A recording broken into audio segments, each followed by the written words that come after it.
एक एक चेष्टा आपकी शास्त्र सम्मत होनी चाहिए, नहीं फेल हो जाओगे, फिर कुछ नहीं हो, बुझे बल्ब की तरह हो, किसी काम के नहीं। हर समय ब्रह्मचर्य का संरक्षण कैसे हो ये तुम्हें सोचते रहना है। ब्रह्मचारी हो, चाहे लड़की हो शरीर हो, चाहे पुरुष शरीर हो, ब्रह्मचर्य परमार्थ की ऊंचाई पर चढ़ने के लिए एक आवश्यक वस्तु है। दृष्टि भी सावधान रखो, चित्तवृत्ति भी सावधान रखो। आपकी दृष्टि ज्यादा इधर उधर नहीं होनी चाहिए, नहीं, ठीक नहीं रहेगा, फिर भजन नहीं बन पाएगा। सावधान रहिए, धैर्यपूर्वक चलो, सब ब्रह्मचर्य का पालन करो, भजन परायण रहो। संयम नियम ही हमारा धन है। कई बच्चे बच्चियां ब्रह्मचर्य की तरफ ध्यान ही नहीं देते हैं, ब्रह्मचर्य को मनोरंजन समझते हैं। ये जो आज का वातावरण बन रहा है ना, ये ठीक नहीं है, गृहस्थी के लिए भी ठीक नहीं। तुम गृहस्थी के योग्य भी नहीं रह जाओगे, संतान उत्पन्न करने की सामर्थ्य नहीं रह जाएगी।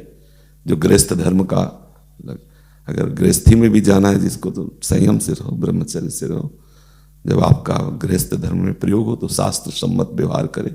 छोटे छोटे बच्चे हैं, बच्चियां हैं, वो बचपन से संन्यास और योगियों का संग्रह, तो उससे परिचय मिल चुका है कि आपकी दृष्टि पड़ते ही पता चल जाता है कि आप ब्रह्मचर्य रहित हो गए।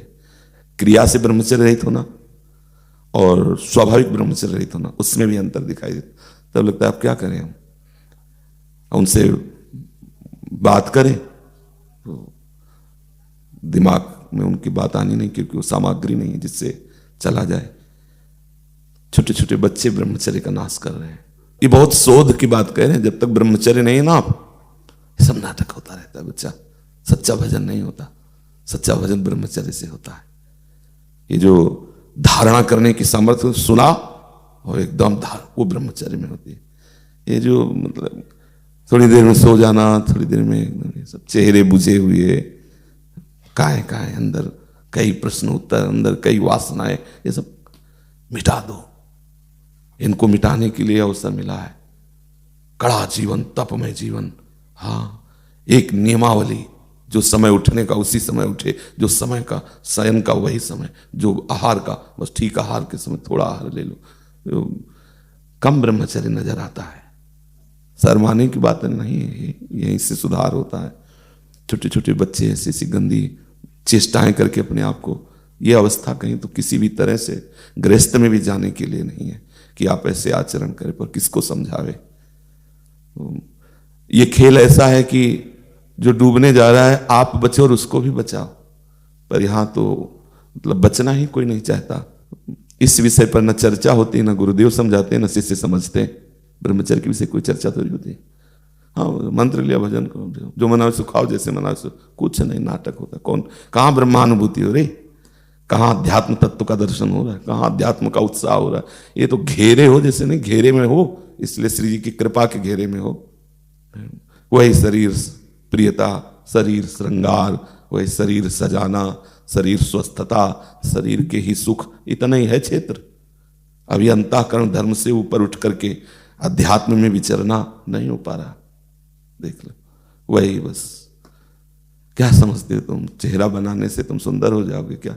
चाहे स्त्री शरीर चाहे पुरुष शरीर, अरे नष्ट हो गया चेहरा मेरा। राग रहित होकर के जो भगवदानंद में मानो झुर्रियां पड़ गई, पर जो भगवदानंद का दर्शन, संतों के दर्शन करने काहे के जाते हैं? वो पाउडर वाउडर लगा के उसके दर्शन करने जाते हैं क्या? उसके दर्शन तो नाट्यशाला में बहुत बढ़िया होते हैं, खूब लगाए रहते हैं अपना। संतों के दर्शन होते हैं भजन के, भजन का प्रसन्नता, भजन का तेज, भजन की शांति, भजन की गंभीरता। और आप लोगों को सुनने का अभ्यास हो गया, हमारा सुनाने का अभ्यास हो गया।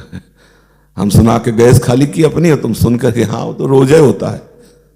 आज से हम शाम के हो गए, नहीं तो रोजे ही होता है। वो बड़ा बढ़िया बोले, वो रोजे ही होता है। सुने अपना, करना वही है जो करते हैं। बिना ब्रह्मचर्य के आगे नहीं बढ़ोगे। बहुत हम अनुभव की बात कहते हैं, बहुत अनुभव की बात। ब्रह्मचर्य में एक नवीन उत्साह होता है, ब्रह्मचर्य में एक अजीब शक्ति होती है जो आपको साधन में, गृहस्थी में भी रहे तो संयम से रहे। बस संतान उत्पत्ति के लिए आदेश है, नहीं तो ये जीवन केवल भगवत प्राप्ति की है, भगवत प्राप्ति हो जाए, और उसके लिए ब्रह्मचर्य आवश्यक है। और आजकल ब्रह्मचर्य का कोई महत्व नहीं समझ रहा है। नहीं समझ रहा है, केवल प्रवचन किया जा रहा है, केवल प्रवचन सुना जा रहा है, इसलिए अध्यात्म उन्नति नहीं हो रही है। आप लोग ब्रह्मचर्य को बचाओ, सच्ची मानो ना, ब्रह्मचर्य बिना बचाए आगे नहीं बढ़ सकते।